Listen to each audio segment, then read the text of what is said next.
think you're absolutely right. I think in a lot of situations, the blue collar guy comes out ahead on multiple reasons. One, you go and you produce something and you accomplish something every damn day, and it doesn't matter what you're doing. There's struggles and there's hardships in any job in this world, right? But when you get to go in and get started in the morning and go and work your tail off and walk out and visually see what you accomplished and the people you're able to impact, that has value, right?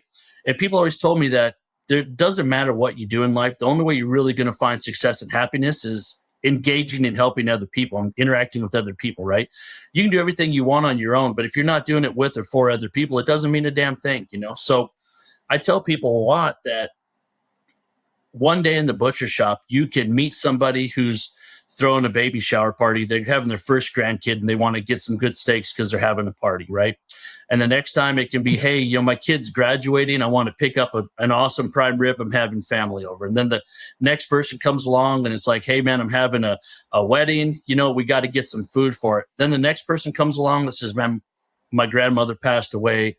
We're going to have a wake. We're going to get the family together. I need something to eat. Like, we engage with people in every single step of their life, and there's value to that. It makes you feel good about what you do. No, and I think it's also one of those professions, like the mailman, like the plumber, like you can be a part of the community. You know what I mean? Like, you're meeting people from all these different walks of life in the community, and you become a member of that community. Like, oh man, where'd you get this prime rib? Oh, dude, go down and see TC. Like, he hooked me up with it. You know what I mean? Like, and that's cool.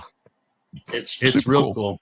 And then you meet cool people along the way, for instance, like your buddy, Tim Montana, right? I got to meet him across the meat counter a couple months back, and I looked up and I'd heard his music and stuff. Yeah. And I look up and he's standing there and I said, hey, can I help you out? Or I go, have you been helped out? And he goes, no. He goes, this motherfucker right there just told me to get the fuck out of here. And I'm like, okay. And he's like, no, I'm just screwing around, man. I'm just joking around. And everybody at the counter was like, what the hell's going on here?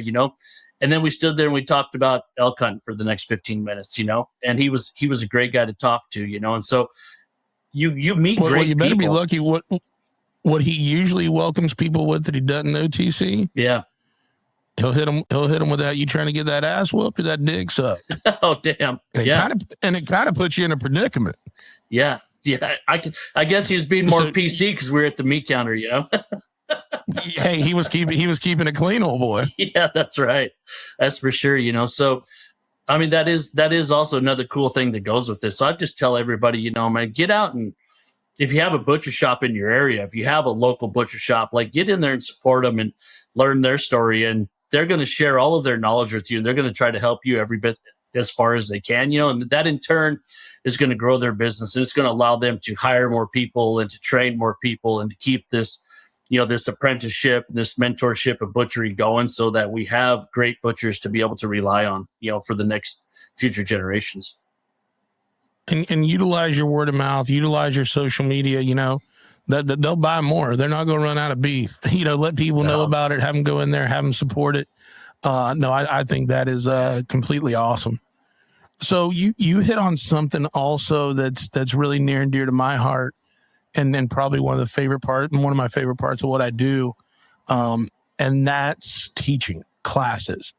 Yeah. Talk to me about some of these classes, some of these experiences.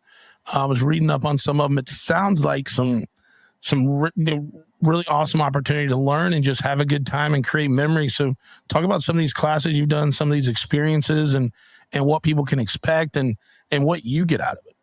Yeah, totally, man. So I do several different types of classes right now, and they're kind of, different settings, but I'll do like, I'll give you an example with Creekstone Farms. One is called Cure Camp, and I get to work with Michael Sullivan, who is kind of a legend in the whole meat industry. If you don't know Michael Sullivan, he goes by Reverend to Fat on Instagram, and he's just like a wealth of knowledge. There's not a guy that knows more about the science of curing meats and making sausages than he does. But we put on the Cure Camps, I should say he does, and Creekstone Farms does, and we bring chefs in from like a certain region, and then we get to break down beef, break down hogs, make some charcuterie, make some cured meats, and kind of teach the craft of butchery on a large scale to chefs for them to be able to go and take to their local restaurants, and share the knowledge that they've learned, or maybe expand on the knowledge that they already have. So those are fun.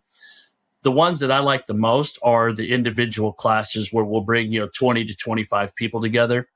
And I'll work with, it could be shops, it can be small restaurants, and I'll get together with a local producer, and typically we'll do like pork out of it, but we've done steak classes as well. And you can also do chicken classes. And I'll bring out like half a hog. So I'll buy a whole hog from a producer, and I'll bring out half a hog, and we'll talk about the farmer. We'll talk about how the animal was raised, and then we'll start to break it down. Right. And so I'll go through like the shoulder. I'll break off the shoulder. I'll talk about the parts, and then I'll say, hey, and it's you guys' lucky night. Guys, thanks so much for watching the clips. If you would like, please subscribe. Also, if you'd like more clips like this, click here. Or if you'd like to enjoy this whole episode, click here.